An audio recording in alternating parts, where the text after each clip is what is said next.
کر رہا تھا کہ زمانے کے تقاضے اب آہستہ آہستہ مذہب کو مٹھاتے چلے جا رہے ہیں، اور میں اس کی مثال میں یہ پیش کر رہا تھا کہ چائنا کو آپ دیکھیے، اتنا عظیم ملک، اتنی عظیم مملکت، اور بدھ مت اس میں ہزاروں سال سے اس طرح سے مسلط چلا آ رہا تھا، بڑی متشدد شکل کے اندر. آپ دیکھیے نشان تک نہیں ملتا. ہندوستان کا سناتن دھرم ختم ہو چکا ہوا ہے، عیسائیت بھی ختم ہو چکی ہوئی ہے، الگ چیز ہے. مجوسیت کہیں وہ اس کا وجود باقی نہیں ہے. لیکن جہاں جہاں یہ چیزیں ختم ہوئی ہیں وہاں سیکولرزم آیا ہے. ان تمام ممالک میں آپ دیکھیے سیکولرزم آیا ہے. یہاں مسلمانوں کے ہاں مذہب موجود ہے اس وقت تک. یہی جو زمانے کے تقاضے ہیں، اور زمانے کے تقاضے یہی ہیں کہ جو اگلی جنریشن آتی ہے وہ فیکٹس کا سامنا کرتی ہے، عقائد اور مناسک سے نہیں مطمئن ہوتی.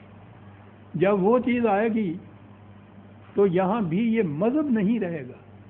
مسلمانوں کے ہاں ایک چیز ایسی ہے ایڈوانٹیجز کہ یہ چاہیں تو مذہب کی جگہ دین کو نافذ کر سکتے ہیں.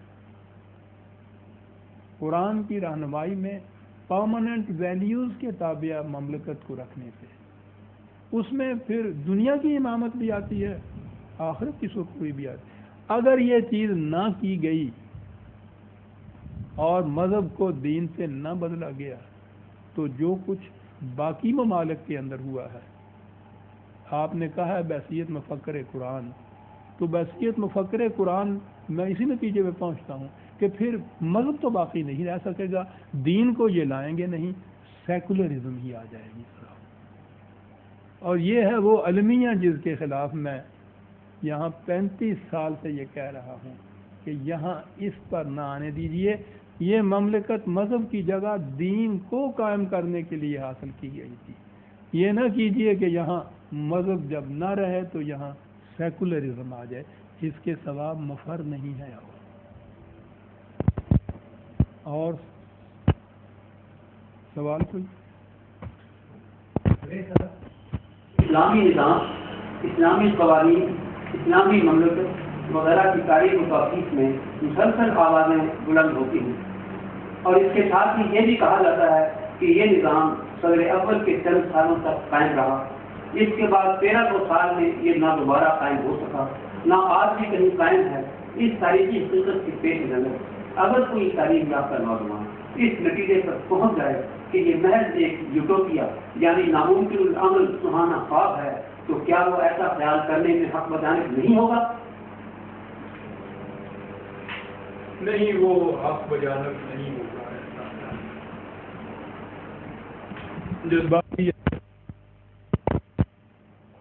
پہلی چیز تو اس کے خلاف یہ ہے، کوئی نظریہ، کوئی نظام، کوئی اصول جو ایک دفعہ انسانوں کے ہاتھوں میں عمل میں آ چکا ہو تو اسے یوٹوپیا کہا ہی نہیں جا سکتا. وہ ایک مشہور چیز جو چلی آ رہی ہے کہ man can do what a man has done. تو جب یہ ہیز ڈن میں آپ آ جاتے ہیں، تسلیم کرتا ہے وہ نوجوان بھی کہ یہ تاریخ کے ایک دور میں تھوڑے ہی وقت کے لیے صحیح انسانوں کے ہاتھوں سے یہ متشکل ہوا تھا، تو گویا یہ ممکن العمل ہے. تو یوٹوپیا تو یوں نہیں رہا. پھر آگے کیا ہوا؟ اگلی چیز یہ سمجھنے کی ہے، کوئی اصول، کوئی نظریہ اتنا ہی بلند کیوں نہ ہو، وہ از خود نہیں آگے چلتا. جس طرح سے برائیاں انسانوں کے ذریعے سے پھیلتی ہیں، از خود نہیں پھیلتی، اسی طرح سے یہ باطل کی چیزیں جتنی بھی ہیں وہ بھی انسانوں کے ذریعے سے نہیں. باطل تو میں نے برائیوں کے لیے کہہ دیا. یہ جتنے بلند اصول اور نظریے ہیں زندگی کے، یہ بھی انسانوں کے ہاتھوں سے قائم ہوتے ہیں. اگر انسان نہ ہو جو انہیں قائم رکھے تو یہ قائم نہیں ہوتے. اس کے یہ معنی نہیں ہوتے کہ یہ نظریہ غلط تھا، یہ اصول باطل تھا. سیدھی سی بات ہے، ساری دنیا متفق اللسان ہوگی کہ جھوٹ بولنا برا ہے، سچ بولنا چاہیے. اور آپ سوچئے تو صحیح کہ تاریخ میں کوئی دور ایسا ملتا ہے کہ جہاں انسانوں نے سب نے سچ ہی بولا ہو, جھوٹ چھوڑ دیا ہو؟ آج بھی بتائیے کہ دنیا میں کوئی خطہ ایسا ہے؟ تو کیا اس سے یہ مانا جائے گا کہ یہ اصول جو تھا یہ اصل میں غلط اور باطل ہے، کہ سچ اچھا ہے اور جھوٹ برا ہے؟ یہ تسلیم کرنے کے بعد بھی کہ کہیں اس کے مطابق کوئی نظام قائم نہ ہوا ہے، نہ آج بھی ہے، پھر بھی مانا جا رہا ہے کہ اصول یہ واقعی اپنی جگہ نہایت بلند ہے. اس کے بعد اگر یہ نہیں ہوا تو اس لیے کہ وہ انسان جنہوں نے اس کو قائم کرنا تھا وہ ایسے نہ رہے کہ جو اس کو قائم کرتے.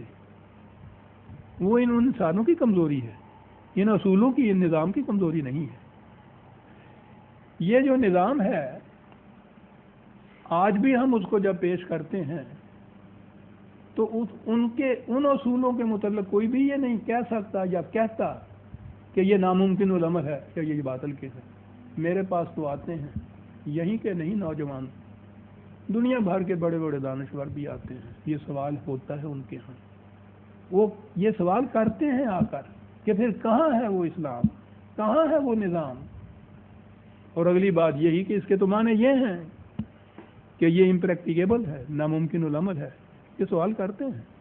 اور جب میں ان کے سامنے اسلام یعنی دین یعنی قرآن کے اصول پیش کرتا ہوں تو ان میں سے آج تک کسی ایک نے بھی یہ بات نہیں کہی کہ یہ اصول غلط ہیں یا ناممکن العمل ہیں.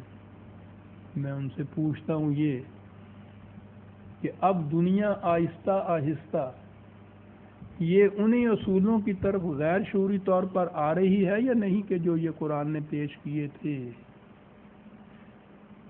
کسی نظام کے قائم کرنے کا یا اصولوں کو متشکل کرنے کے دو طریقے ہوتے ہیں. یا تو وہ بائی ریولیوشن آ جائیں، کسی ایک دور کے اندر ایک جماعت اٹھ کے کھڑی ہو جائے انسانوں کی، اس قسم کے اس نے کردار کے حامل انسانوں کی کہ جو تھوڑے سے وقت کے اندر اس کو قائم کر دیں. وہ نہ رہے اور اس کے بعد وہ انسان ایسے نہ ہوں جو اس کو یوں قائم کریں، تو پھر یہ زمانے کے تقاضے سے آہستہ آہستہ آگے بڑھتا ہے.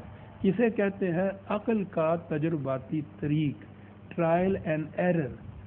وہ عقل ایک نظام اپنے ہاں اختیار کرتی ہے، سمجھتی ہے کہ اس میں انسانیت کی فلاح کا راز ہے. کچھ عرصے کے بعد جا کے وہ دیکھتی ہے کہ نہیں یہ ناکام رہا، اس کو چھوڑ دیتی ہے. پھر دوسرا نظام عقل کے زور سے پہلے نظام کو دوبارہ نہیں دہراتی. وہ کبھی ایسا نہیں ہوگا کہ جو ناکام رہ چکا ہے اسے وہ دہرائے. کچھ کوئی اور نظام آگے لے جائے گی، اس پہ پھر وہ کچھ آزمائش میں کرتی. آزمانے کے بعد کچھ عرصے کے بعد پھر وہ دیکھتی ہے کہ اس میں بھی ناکامی ہوئی.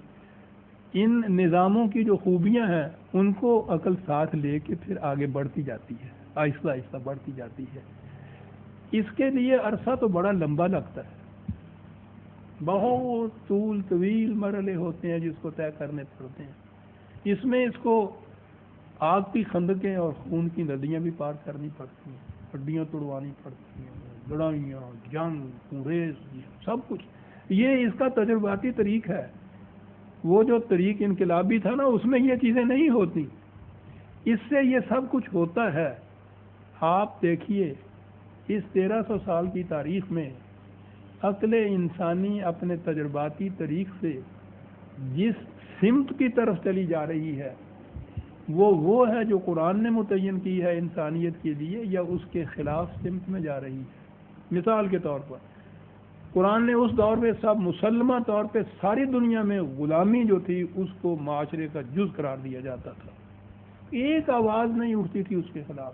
یونان کے حکماء سے لے کے اور عرب کے جوہرا تک قرآن نے آ کے کہا کہ یہ انسانیت کی تذلیل ہے. کوئی انسان دوسرے انسان کا غلام تو ایک طرح محکوم نہیں ہو سکتا. میں غلامی کو ابھی کہہ رہا ہوں. آپ بتائیے کہ اس 1300 سال میں عقل نے اپنے تجرباتی طریق پہ جو چیز کہی ہے وہ اس کے خلاف ہے یا یہ چیز ہے جو اس نے تسلیم کی ہے؟ آج دنیا میں کہیں غلامی نظر نہیں آتی. اور جب اسلام نے قرآن نے یہ بات کہی تھی تو دنیا میں کہیں یہ اعلان نظر نہیں آتا کہ غلامی وجہ تذلیل انسانیت ہے. قرآن نے یہ کہا کہ یہ انسانوں کو چھوٹے چھوٹے ٹکڑوں کے اندر بانٹنا جو ہے یہ سب سے بڑا فساد ہے. یہ آپس میں ان کا ٹکراؤ ہوگا، تصادم ان کا ہوگا، کبھی امن قائم نہیں رہ سکتا. نو انسانی ایک عالمگیر برادری ہے. قرۂ ارض کے اوپر لکیریں مت کھینچو، یہ تمہاری انسانوں کی خود ساختہ ہیں. خدا نے زمین پہ کوئی لکیر نہیں کھینچی. خدا نے کسی انسان کو کسی خاص قوم کے ساتھ متمسک نہیں کیا، یہ انسانوں نے یہ کیا ہے. اور یہ ساری جتنا بھی خلفشار اور تصادم اور جنگ اور خونریزیاں ہیں، یہ ان لکیروں کی وجہ سے ہیں، خواہ وہ نسل کی ہوں، خواہ وہ جغرافیائی حدود کی ہوں. یہ لکیریں مٹا دی جائیں تو انسانیت ایک عالمگیر برادری بن سکتی ہے، لیکن وہ بن سکتی ہے ایک نسب العین کو لیے ہوئے. اور نسب العین یہ ہے کہ فاما ما ينفع الناس فيمكث في الارض. بقا صرف اس نظام اور عمل کے لیے ہے جو پوری نو انسانی کی منفعت کے لیے ہو. آج ساری دنیا کے دانشور اپنے اپنے یہ قومیت پرستی کے نظام سے تنگ آ کر وہ تلاش کر رہے ہیں کسی ایسے نظام کی جو عالمگیر انسانیت کے اوپر عائد کیا جا سکے. متفق ہے اس بات کے اوپر کہ فلاح اور بہبود انسانیت اسی کے اندر ہے، ان کو اس کی بنیاد نہیں مل رہی ہے. آج ان کو کوئی یہ چیز بتانے والا ہو تو میں سمجھتا ہوں کہ دنیا کے یہ بڑے بڑے دانشور جو واقعی تنگ آ گئے ہوئے ہیں موجودہ نظام سے، وہ لبیک کہیں اس کے اوپر. اور اگر کہیں یہ عملاً متشکل ہو جائے تو جیسا میں نے عرض کیا تھا، اس مملکت، اس قوم، اس خطۂ زمین کو امامت نو انسانی کی حاصل ہو سکتی ہے. سر، پاکستان کے حصول کے لیے جذبہ محرکہ یہی تھا. اقبال کے اس خطبے کو آپ پڑھیے، وہ تو ایک نصاب کی طرح پڑھانے کی چیز ہے، جو اس نے کہا تھا کہ یہ چیز یہیں کے مسلمانوں کے حق کی بات نہیں، عالمگیر انسانیت کی فلاح و بہبود کا راز اس میں ہوگا اگر یہ نظام قرآن کا اس خطۂ زمین کے اندر قائم ہو گیا تو. اور واقعہ ہے یہ وہاں قائم ہوا تھا چند سال کے عرصے میں. آپ دیکھیے کہ کتنا بڑا دور رس اثر اس کا ہے. یہ اگر اس کا اعادہ یہاں ہو جاتا، ریوائیو ہو جاتا، احیاء اس کا یہاں ہو جاتا، نو انسانی کی امامت ہو جاتی. انسانیت آ رہی ہے اسی طرف. اس نے مذہب کے خلاف اعلان کیا، پیشوائیت کے خلاف اعلان کیا. میں نے جیسا ابھی عرض کیا، مذہب تو دنیا سے قریب قریب مٹ ہی رہا ہے. مذہبی پیشوائیت کہیں بھی تھیوکریسی کی حالت میں نہیں ہے تو یہ مسلمان کی حالت ہے. یہاں مذہب ہے ابھی، قرآن نے تو اس چیز کو بدلا. تو انسانی عقل و فکر جو ہے اپنے ٹرائل اینڈ ایرر کی بنا پہ بھی جس طرف آ رہی ہے، اسلام کے کسی اصول کے خلاف نہیں وہ جا رہی، اس کا دل اسی طرف قدم اٹھ رہا ہے. اس میں تاخیر ہو رہی ہے، دیر ہو رہی ہے. اور اس دیر ہونے میں جو انسانیت ذبح ہو رہی ہے، اس جرم کا، یہ میں کہوں گا کہ اس کا گناہ جو ہے، وہ جرم جو ہے، اس کی پاداش میں مسلمان ذمہ دار ہے اس کا. کسی اور قوم کے پاس دنیا کے اندر وہ اصول نہیں ہے کہ جو انسانیت کو اس تباہی سے بچا سکے. ان کے پاس ہے وہ قرآن، اور یہ جو اس قرآن کے ساتھ کر رہے ہیں وہ ہمارے پاس سامنے. قرآن نے جو کہا ہے نا کہ ان قوموں کو دوہری سزا دی جائے گی، اور دوہری سزا کے متعلق کہا ہے اس نے اس لیے کہ ایک تو یہ آپ مجرم تھے، خود ڈوبے تھے، دوسرے ان کی وجہ سے انسانیت تباہ ہوئی تھی. تو ہمیں تو یہ دوہرا عذاب مل رہا ہے. تو اس لیے یہ چیز جو ہے وہ نوجوان اس اصول سے، عمرانیت کے اس اصول سے بے خبر ہے، تاریخ کے ان حوادث سے بے خبر ہے کہ نظریات جو اپنی بنیادوں میں ایسی خصوصیت رکھتے ہوں کہ جن میں قائم رہنے کی، جن میں غیر متبدل ہونے کی صلاحیت ہو، وہ کبھی باطل نہیں قرار پاتے. اگر انسانوں کی جماعت اٹھ کے خود اس کو کھڑا نہیں کرتی، زمانے کے تقاضوں کے ساتھ وہ آگے بڑھتے ہوئے چلے جاتے ہیں. دیر لگ جاتی ہے لیکن وہ ناکام کبھی نہیں رہتے.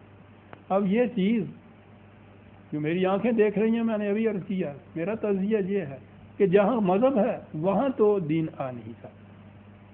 جو قومیں مذہب کو چھوڑ کے سیکولرزم پہ آ گئی ہیں، خالص عقل کی روح سے جو اپنے ہاں نظام وضع کرتی ہیں یا رفتار کرتی ہیں، ٹھیک ہے ٹھوکریں کھائیں گی، ہڈیاں توڑوائیں گی، خونریزیاں ہوں گی، لیکن ان قوموں کے اندر تو امکان اس چیز کا ہے کہ وہ قرآن کے اصولوں کو اپنا لیں. مذہب پرست قوم کے اندر نہیں ہے. پہلے مذہب چھوڑنا ہوگا. ہمارے ہاں جیسا میں نے عرض کیا ہے کہ ہماری پوزیشن ایڈوانٹیج جیسا ہے کہ مذہب کو چھوڑ کے ہم دین کو فوراً ہی اپنا سکتے ہیں. ان کے ہاں نہیں ہے کہ وہ دین کا ضابطہ ہے ان کے پاس نہیں ہے. لیکن ہمارے پاس ہونا اور نہ ہونا تو یکساں ہو گیا، بلکہ اس سے بھی زیادہ افسر حالت میں ہمارے ہاں ہے کہ ہم اس خوش فہمی کے اندر ہیں کہ خدا کی وہ ضابطہ الہی، وہ غیر متبدل کتاب، وہ قیامت تک کے لیے نبوت، اس کی حامل ہم قوم ہیں. حالانکہ ہم اس کی حامل نہیں ہیں، ہم بھی مذہب پرست قوم ہیں. تو جو کچھ مذہب پرست قوم کے ساتھ دوسری جگہ ہوا ہے وہی ہماری جگہ ہوگا. لیکن یہ جو چیز میں نے عرض کی ہے، قرآن کے اصولوں کو کہیں بھی متعین طور پر کسی بھی جگہ پیش کیجئے، خواہ آپ کے ہاں کا نوجوان ہو، خواہ دنیا کے دانشور آپ کے پاس آئیں، پیش کیجئے ان کے سامنے اور پوچھئے کہ ان میں سے کون سا ایسا ہے جو قابل اعتراض ہے اور کون سا ایسا ہے جو ناممکن العمل ہے. ناممکن العمل خلیل صاحب مذہب ہوتا ہے جو 1000 سال پہلے کے زمانے کے حالات کے مطابق بنائے ہوئے قوانین کو ابدی طور پر آپ پر نافذ کرنا چاہتا ہے. وہ جوتا کہ جو 10 سال کی عمر میں بچے کو پہنایا تھا، 20 سال کی عمر میں وہ کہتا ہے بچے کو کہ پہنو اس کو، وہ نہیں پہنتا، چیختا ہے تو ڈنڈے سے اس کو پہنایا جاتا ہے. وہ کیا کرے گا؟ پہلے تو جوتے کو کاٹے گا اور اس پہ بھی کام نہیں چلے گا تو ایک دن آگے کہے گا جی گم ہو گیا. مذہب یوں مٹتا ہے. مذہب ناممکن العمل ہوتا ہے، دین تو ناممکن العمل نہیں ہوتا. شریعت جس کو آپ کہتے ہیں وہ تو بنیادی طور پر لفظی طور پر شریعت کے معنی ہیں وہ راستہ جو اس ندی تک لے جائے جو بہتی ہو. جو ندی بہتی نہ ہو اس طرف جانے والے راستے کو عرب اپنے ہاں شریعت کہتا ہی نہیں ہے. شریعت کہتا ہے تو اس کو تو اس ندی کو بہنا ہوگا. یہ جامد منجمد قسم کے ساکن قسم کے جوہر اور تالاب کی طرف لے جانے والا راستہ نہیں ہوتا تھا. یہ تو جوئے رواں ہوتی ہے جو جانے والی ہے. جہاں یہ جامد ہو کے جوہر بنی مذہب بن گیا. اس میں سڑان ہوگی، اس میں بو آئے گی، سب کچھ ہوگا. اس میں ندی رہے گی تو آپ دیکھیں گے وہ زندگی کے لیے آب حیات بنے گی. تو یہ چیز جو ہے کہ قرآن کے اصول جو ہیں ان کو پہلے متعین کیجئے. یہ تو اس کو متعین نہیں کرنے دیتے تھے. ہر چیز کے اوپر مذہب غالب آیا ہوا ہے آپ کے ہاں. کہیں قرآن اگر آپ کے ہاں آئے فوراً یہ چیز آتی ہے کہ لیجئے صاحب یہ قرآن خالص کو لے کے آ گئے ہیں وہاں سے، ساتھ اس کے ملائیے اور وہ تو شرک ہے، وہ تو نہیں چل سکتا. کوئی مذہب بھی یہ جو نام ہے آپ کے ہاں خدا اور رسول اور نبی اور کتاب اور رسول، ان کو تو نہیں کوئی مذہب چھوڑتا. یہ الفاظ تو ان کے ہاں ہوتے ہیں، ان کے ہاں یہ اصطلاحات بھی ہوتی ہیں. ان کے ہاں ان کے مصنع جسے آپ کہتے ہیں کہ یہ ایک کھوکھلے طریقے کے اوپر ایک ڈھانچے سے جو ہیں وہ بھی ان کے ہاں ہوتے ہیں. لیکن یہ جو اصول ہیں زندگی کے یہ ان کے ہاں کار فرما نہیں ہوتے. تو یہی کیفیت ہے آپ کے ہاں. اس پوزیشن سے اگر یہ قوم نکل جائے، ان کے ہاں یہ ہے کہ قرآن موجود ہے، ان کے ہاں مذہب چھوڑنے کے ساتھ ہی دین آپ کے یہاں متمکن ہو سکتا ہے، جو دوسری قوموں کو یہ بات نصیب نہیں تھی. تو اگر آپ یہ نہ کریں گے تو جو کچھ ہے دوسری جگہ ہوا ہے وہ یا ہوگا. تو اس صورت میں تو پھر یہ ہے کہ اس نوجوان کو یہ سمجھائیے کہ یہ مذہب ہے جو ناممکن العمل ہوتا ہے. قوانین یہاں نافذ کیے ہیں نا آپ نے، ہاں نافذ کرنے کے بعد ابھی وہ روشنائی بھی خشک نہیں ہوئی ہے تو یہ اعلان کرنا پڑا کہ یہ ممکن العمل نہیں.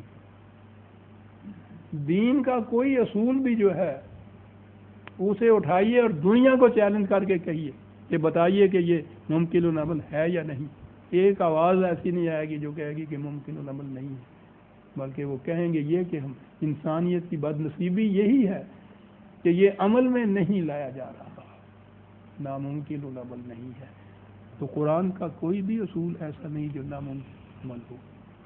اس لیے نہ یہ یوٹوپیا ہے اور نہ ناقابل عمل ہے. یہ چیز تھی جو تعلیم میں لانا چاہتا تھا ان نوجوانوں کی. یہ چیز تھی جس کے لیے میں وہ درسگاہ بنانا چاہتا تھا.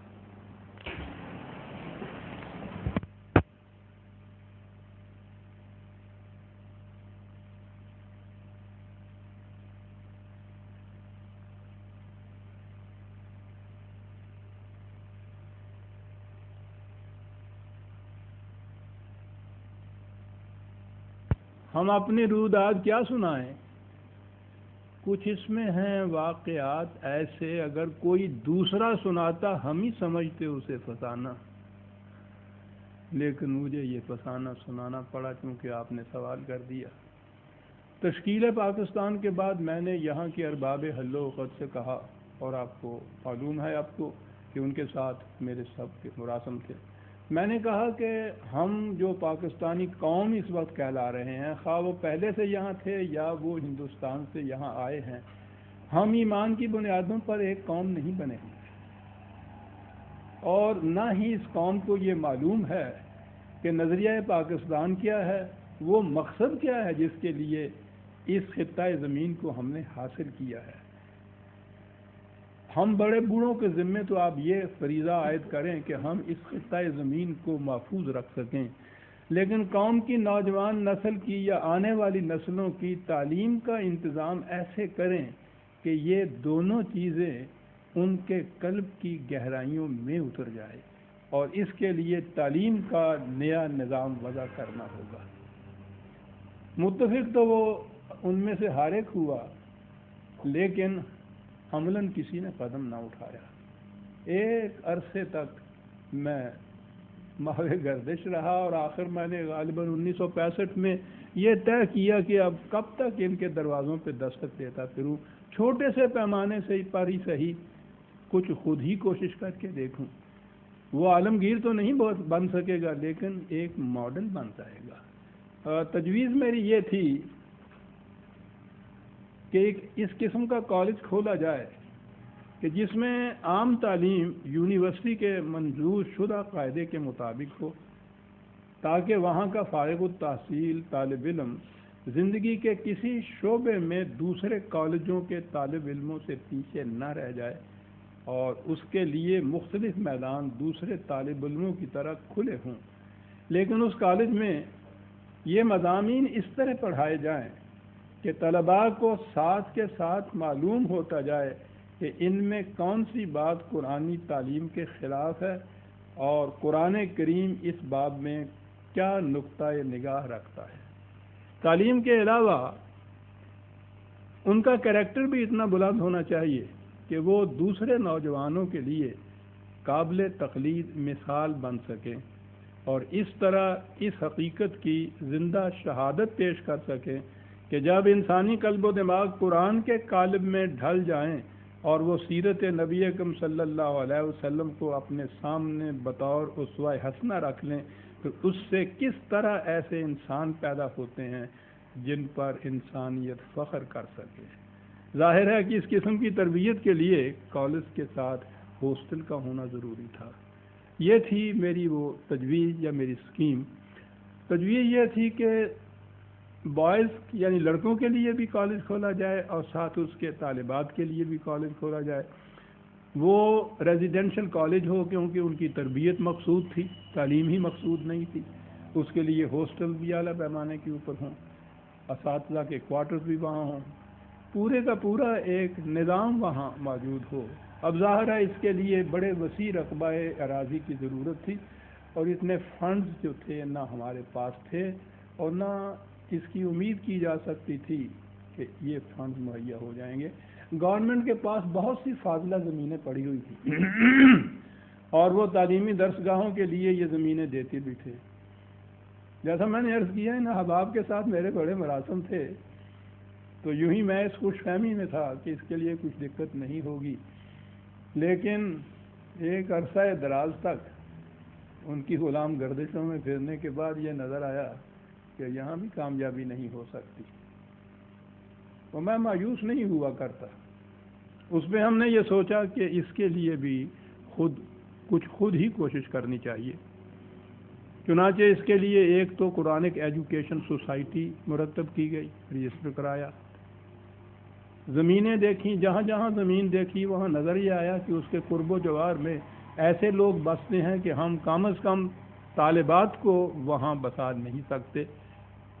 احباب نے طے یہ کیا کہ اس کالج کے ساتھ ایک مختصر سی کالونی بسائی جائے، اپنے ہم آہنگ اور ہم خیال احباب کی، اور اس کے ساتھ یہ کالج بڑی اچھی اسکیم تھی یہ۔ چنانچہ اس کے لیے احباب کوآپریٹو ہاؤسنگ سوسائٹی قائم کی گئی. ان کی کوششوں سے ابتدائی اتنا فنڈ بھی ہمارے پاس آ گیا زمین خریدے. زمین خریدنے کے لیے یہ یونیورسٹی نیو کیمپس یونیورسٹی سے ذرا آگے نہر کے ساتھ ساتھ بائیں ہاتھ کو جائیں تو آگے وسیع رقبہ زمین ہے. اس زمین کے مالک وہاں کے گاؤں کے لوگ ہیں، ہنجرال وغیرہ کے. ان سے جو معاملہ کیا، اور ہمیں اس سے پہلے ان ذمہ داروں سے معاملہ کا کبھی سابقہ نہیں پڑا تھا، حالانکہ ہماری سوسائٹی میں اس زمانے میں فوج کے جرنیل بھی تھے، پولیس کے بڑے بڑے آفیسر بھی تھے، سول کے آفیسر بھی تھے. انہوں نے معاملہ کیا، وہاں کا ایک نمبرداری سمجھ لیجئے، اس کی زمین کا معاملہ کیا، اور رجسٹری کے زمانے میں معلوم ہوا کہ وہ تو زمین کسی اور کے ہاتھ بکی ہوئی ہے. 60,000 روپے کا پہلا معاملہ تھا.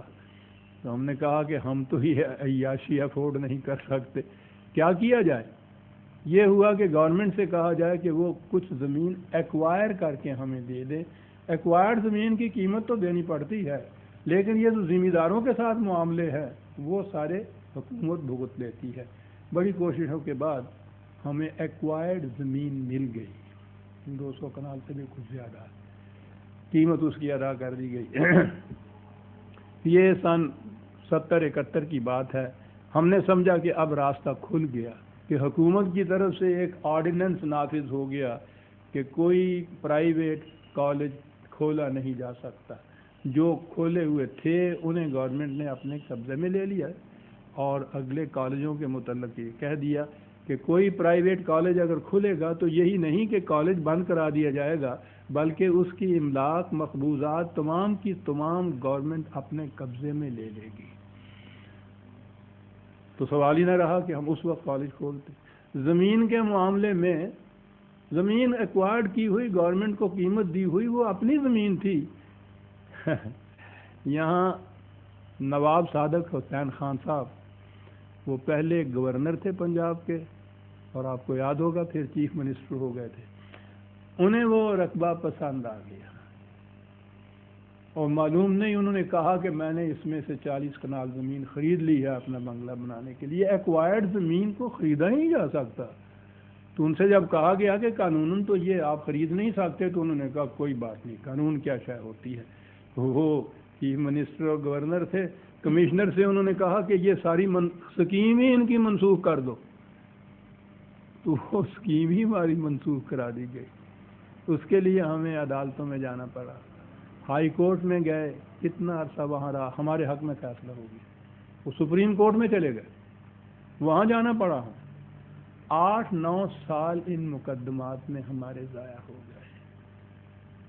کوئی ذاتی چیز نہیں تھی، کوئی کمرشل چیز نہیں تھی، کوئی کاروباری چیز نہیں تھی، قوم کی چیز تھی. اگر اسلام کے ساتھ کوئی ان کو واسطہ نہ بھی ہو تو بہرحال ایک نیشنل جسے وہ کہتے تھے وہ تو تھی، لیکن ہمیں اتنا عرصہ لگ گیا. اس تمام دوران میں وہ آرڈیننس اسی طرح سے رہا.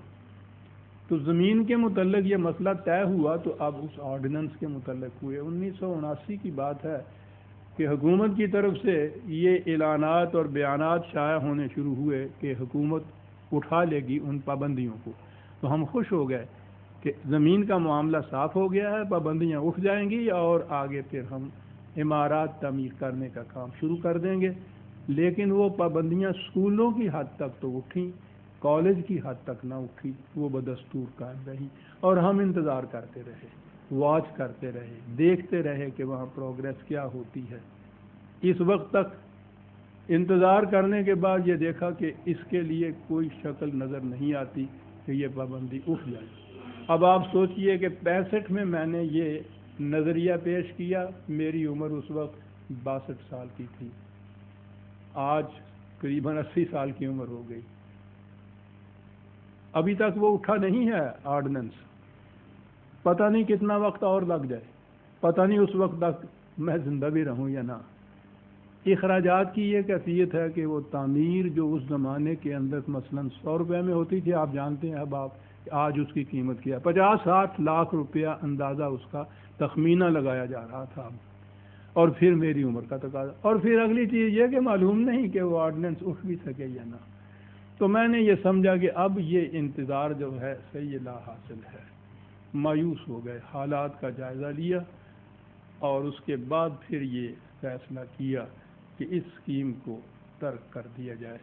کہنے کو تو میں 4 لفظ یوں ہی کہہ دیتا ہوں، لیکن آپ سوچئے، آپ کو یاد ہوگا میں نے جو لکھا تھا وہ یہ تھا کہ میری زندگی کی آخری آرزو، وہ جس کی آخری آرزو یوں پامال ہوتی ہو، اس کے دل سے پوچھئے، اس کے جگر سے پوچھئے۔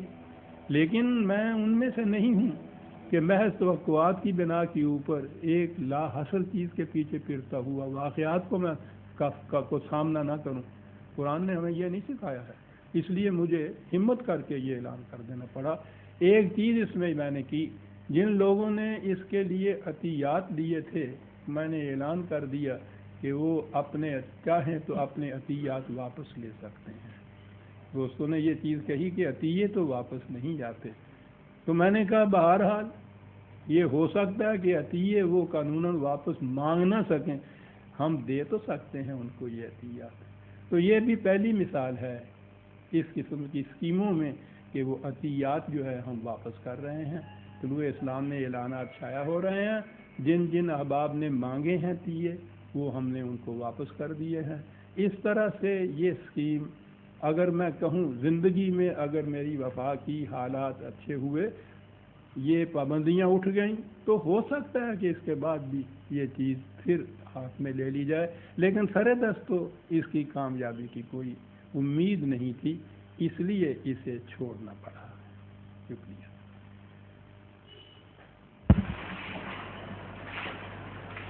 اس سے یہ نازک سوال پیدا ہوتا ہے بابا جی کہ آپ نے جس فکری تحریک کی بنیاد رکھی اور اس کے لیے اپنے خون جگر سے اس کی پرورش کی، آپ کے بعد اس کی بقا اور نشر و ارتقاء کی کیا صورت ہو؟ کیا آپ کے نظر میں کوئی ایسے لوگ ہیں جو اس شمع کو روشن رکھ سکیں، آپ کے مشن کو جاری رکھ سکیں؟ یہ سوال میری بیٹی پہلے سوال سے بھی زیادہ علم انگیز ہے۔ اس کا تعلق ماضی سے تھا، اس کا تعلق مستقبل سے ہے۔ ساری زندگی میری یہ دعا رہی کہ عمر بھر کی نوا گری کا صلہ اے خدا کوئی ہم نوا ہی دے، اور یہ دعا قبول نہ ہوئی، ہم نوا نہ ملا۔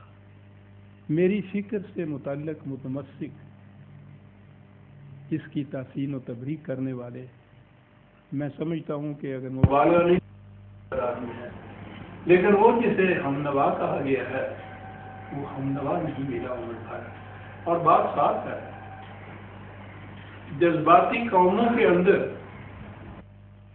اس انداز سے ہم نوا یا مفکر پیدا نہیں ہوا کرتے۔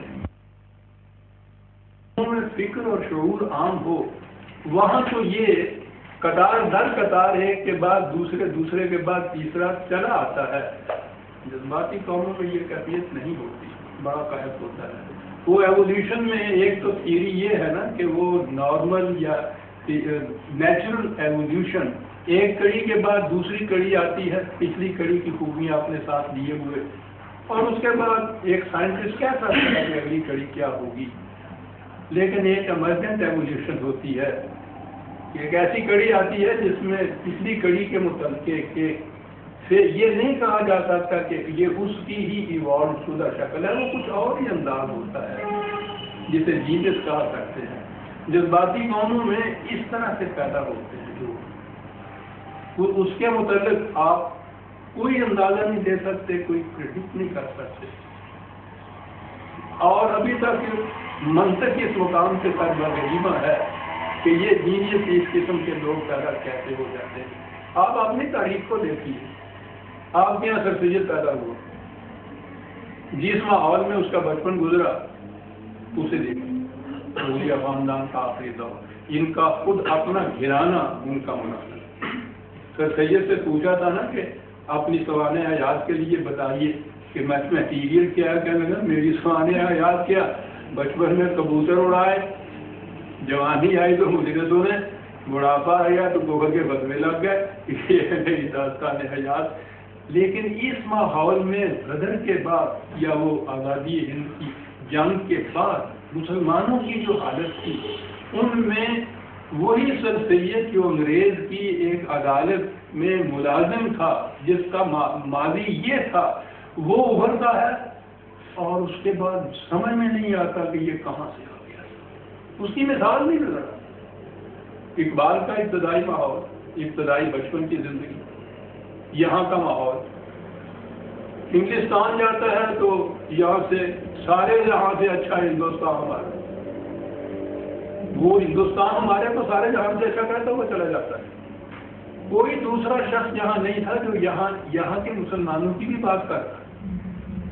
انگلستان میں جا کے ایک نیشنلسٹ اور پختہ نیشنلسٹ ہو جاتا ہے، وہ واپس آتا ہے تو وہ کہتا ہے کہ تینوں عرب ہمارا، ہندوستان مسلم ہے، ہم وطن ہے سارا۔